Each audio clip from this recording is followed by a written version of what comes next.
최재형 전 감사원장 그러면 혹시 과거의 정치인 중에서 떠오르는 인물이 있나요? 누굴까요? 이해창 총재입니다. 아, 네.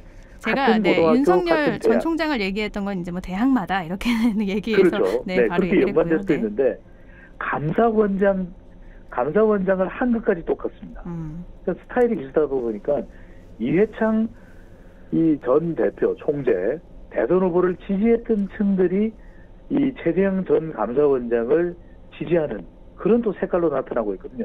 당위성만 놓고 보면 여권 지지층들은 비판하고 있습니다. 아니 감사원장을 하다가 대선에 나간다니 말이 돼. 근데 현실적으로 보면은 월성 1호기 사건으로 보수층 내에서는 더 인지도도 높아지고 지지층들도 생겨났거든요. 그래서 파괴력을 보면 당장은 윤석열급이나 이재명급으로 올라가기 쉽지 않을 거예요. 그래도 윤 전 총장이 흔들리면 PK, TK 또 보수 성향이 강한 유권자층을 중심으로 파고들 수 있다. 네. 이런 이른바 이 대체제의 효과,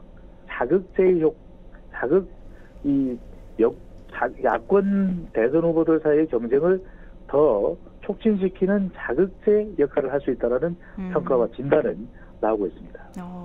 이 추미애 전 장관은 출마 선언 이후에 윤석열 전 총장에 대한 비난 수위를 계속해서 높이고 있는데 그러니까요. 여권 대선 판도에 어떤 역할을 하게 될까요? 유의미한 조연 역할을 할 수 있을 것 같아요. 물론 이제 뭐 대권의 앞날을 알 수는 없습니다. 그렇지만 추미애 전 장관이 이 본선 후보가 될 것이다. 이건 또 쉽지 않을 수도 있거든요. 네. 그러니까 유의미한 조연으로서 본선 후보가 되는 인물에게 상당히 또 중요한 그런 역할을 할 수 있겠다. 이렇게 이제 분석이 나오고 있는 것인데 친문 강성 지지층들을 이 지지를 확보하고 있거든요. 그런 만큼 추윤 갈등 또 윤석열 때리기를 통해서 윤석열 전 총장의 지지율을 올렸다. 앞으로도 올려줄 것이다라고 하는 이런 우려가 있기는 한데 그래도 또 대선 후보로서 같은 대선 후보인 윤석열 전 총장을 검증하겠다라고 벼르고 있는 것은 여권 후보에게는 또 도움이 될 수도 있거든요. 네. 그런 만큼 이 추 전 장관도 또 경북 출신이네요. 또 그러다 보니까 여권 후보에게는 여권의 앞으로 차기 대권 경쟁력에는 이 추 전 장관이 역할을 할 수도 있다라고 하는 분석이 나옵니다.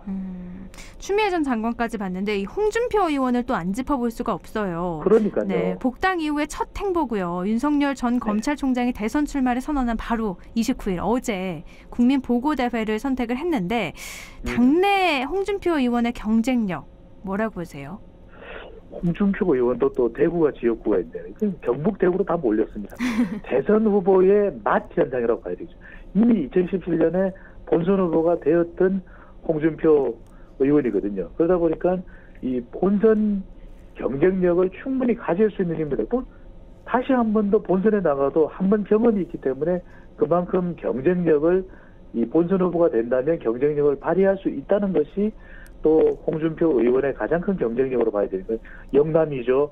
또 60대 이상의 세대 결집력도 있죠.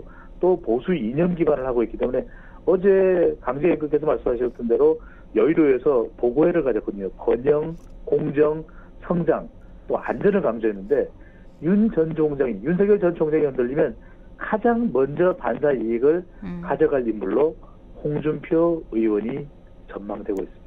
영남의 또 60대 이상 결집력의 보수 이념의 경쟁력은 높다고 평가를 해주셨는데 그리고 또 이 부분도 좀 짚어볼게요. 정부 여당이 어제 5차 전국민 재난지원금을 하위 80% 지급하기로 했어요. 근데 국민 여론은 항상 보면은 전국민 재난지원금 지급을 더 선호했죠. 그러니까요. 우리 안동 MBC 애청자분들은 어디 쪽을 더 선호하실지요? 전국민일까요? 성별일까요? 오마이뉴스의 의뢰를 받아서 리얼미터가 21일, 22일 실시한 조사인데요. 자세한 사항은 조사기관의 홈페이지에서 확인 가능합니다. 전국민 직업이 50.6%로 절반을 살짝 넘겼고요. 선별 직업은 44.5%로 나타났습니다. 30대, 40대, 50대는 전국민 직업을 더 선호하는 것으로 나타났고요. 20대와 70대 이상은 선별 직업이 더 높게 나타났습니다. 소장님은 어떻게 보세요? 글쎄 저는 이게 하위 80%라고 하더라도 사실은 상위 21%도 하위 80% 안에 포함이 되거든요. 네. 그렇다고 하면 그렇다면 이게 상위 20%도 왠지 상위 20%가 자부심을 갖기보다는 억울하다는 생각이 들 수도 있을 것 같아요. 그리고 하위라고 한다면 적어도 하위 50% 이하 정도라야 하위가 아닐까. 그만큼 이 누군가는 직업에서 이 배제를 하는 이런 것이 또 다른 또 억울한 심정을 불러일으킬 수 또 있거든요. 역차별 논란이 있으니까요. 네, 그러니까 이게 여론조사에서도 보이는 대로 때로는 이게 분명한 기준이 먼저 있을 필요가 있다. 그것이 아니라면 전 국민 위로금을 지급하겠다라고 하는 청와대와 또 문재인 대통령이 약속했던 만큼 그 약속을 지키는 것이 낫지 않았을까 하는 개인적인 의견을 드립니다.